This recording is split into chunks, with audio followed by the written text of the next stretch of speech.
កម្ពុជាត្រូវការធនធានមនុស្ស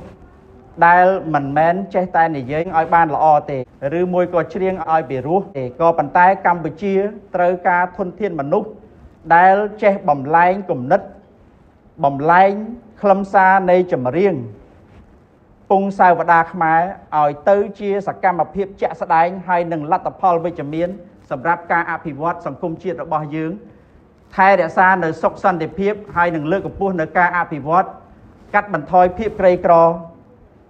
សម្រាប់ប្រជាពលរដ្ឋយើងទាំងមូលហើយយើងមានរាជរដ្ឋាភិបាលកម្ពុជាក្រោមការដឹកនាំរបស់សម្ដេចមហាបវរធិបតីហ៊ុនម៉ាណែតដែលបានកំណត់នៅយុទ្ធសាស្ត្របញ្ចកោណសម្រាប់ការអភិវឌ្ឍសង្គមជាតិដូច្នេះយើងទាំងអស់គ្នាគឺជាមនុស្សសំខាន់សម្រាប់កម្ពុជាយើងទាំងអស់គ្នាគឺជាមូលធនមនុស្សដ៏ខ្លាំងពូកែមិនត្រឹមតែសម្រាប់ការអភិវឌ្ឍសង្គមយើងនៅក្នុងពេលបច្ចុប្បន្នទេប៉ុន្តែអ្នកទាំងអស់គ្នាត្រូវធានាថាតើយើងនឹងបន្សល់ទុកនៅគេដំណើរអ្វីខ្លះដើម្បីធ្វើឲ្យកូនចៅរបស់យើងយកទៅប្រើប្រាស់សម្រាប់បន្តភាពរឹងមាំរបស់កម្ពុជានៅពេលខាងមុខយូរអង្វែង50ឆ្នាំ100ឆ្នាំឬរាប់រយឆ្នាំតទៅមុខទៀត